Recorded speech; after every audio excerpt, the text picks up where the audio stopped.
teman-teman semuanya, selamat malam, selamat datang di podcast kami. Jadi pada kesempatan kali ini kami akan membahas mengenai tema yang sangat relevan dengan perkembangan zaman, yaitu perubahan perilaku wisatawan di era digital. Seperti yang kita semua tahu, perkembangan teknologi telah mengubah hampir semua aspek kehidupan manusia, termasuk dalam bidang pariwisata, dari mulai mencari informasi, memesan tiket, hingga membagikan pengalaman liburan kita. Semuanya itu serba digital.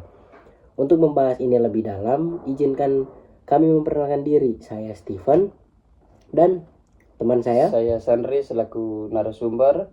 Oke, jadi di sini kita akan membahas mengenai tema yang sudah kami sebutkan tadi.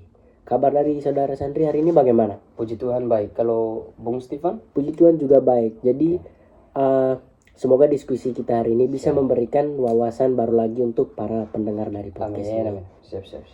Jadi pertama saya ingin menanyakan kepada saudara Sandri nih.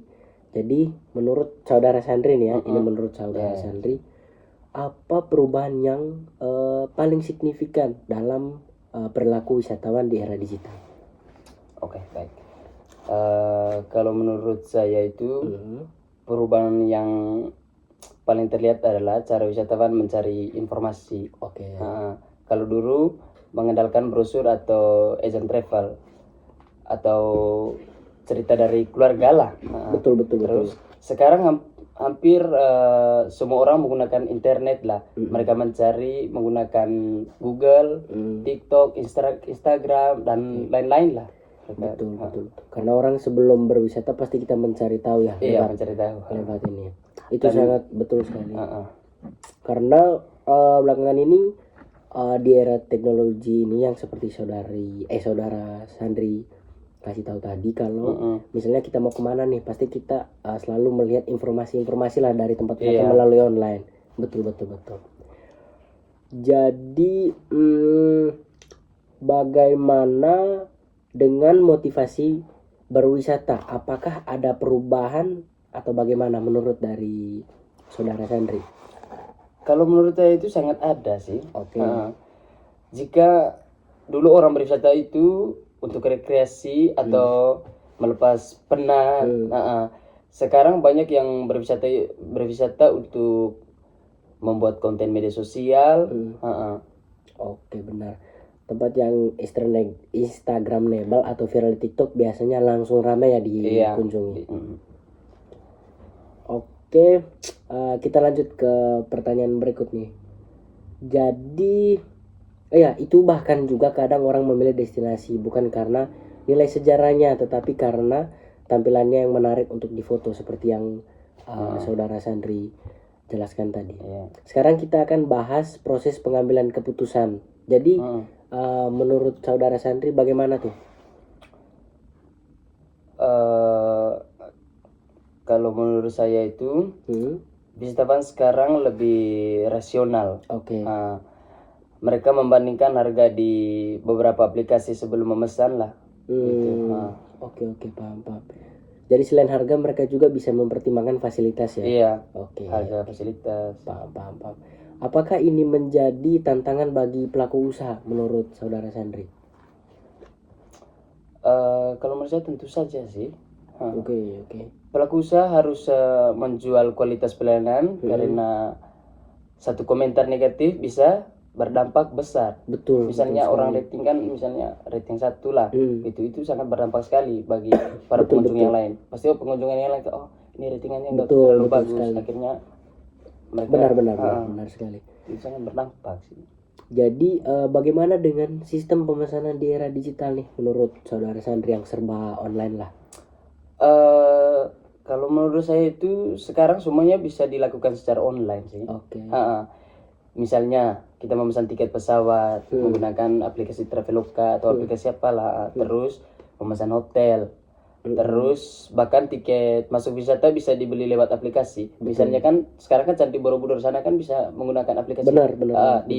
Sekarang tag lokasi yang di TikTok aja bisa pesan. Oke, yang betul. tempat wisata ini. Jadi serba online lah ya. Iya, serba online. Jadi dari yang serba online itulah kita sebutnya. Menurut saudara Sandri apa tuh dampak positifnya? Lebih cepat sih, lebih cepat, Oke. praktis dan efisien. Jadi gampang gitu ya, Iya. gampang kita ngaksesnya. Namun di sisi lain juga ada pelaku usaha harus mampu mengikuti perkembangan. Benar, Ya, benar harus mengikuti perkembangan mengikuti juga. perkembangan teknologi agar tidak tertinggal. Misalnya oke. mereka harus membuat konten atau Betul, apalah. benar. Biar nggak Gitu, ketinggalan lah iya, gitu. biar nggak ketinggalan. Benar banget. Oke, sekarang kita masuk di dampak sosial dan lingkungan nih, Iya. saudara Sandri. Jadi menurut saudara Sandri itu gimana tentang dampak sosial dan lingkungan tuh? Karena salah satu dampak negatifnya nih adalah overtourism gitu. Iya. Kebanyakan masuknya wisatawan di tempat wisata lah. Jadi destinasi yang viral ini bisa menjadi terlalu padat atau bisa merusak lingkungan juga. Namun ada juga dampak positifnya. Wisatawan sekarang lebih sadar terhadap isu-isu keberlanjutan. Contohnya kayak banyaknya yang mulai tertarik pada ekoturism dan wisata berbasis masyarakat lokal. Itu mereka ingin pengalaman autentik dan ingin memberikan dampak positif bagi ekonomi lokal. Dari pembahasan yang tadi tentang mengenai overtourism atau banyaknya wisatawan yang masuk lah, itu menurut saudara Sandri itu bagus tidak? Atau kayak bagus nih kita overtourism kayak diatur gitu biar jangan kebanyakan masuk wisatawan gitu. Menurut saudara Sandri gimana?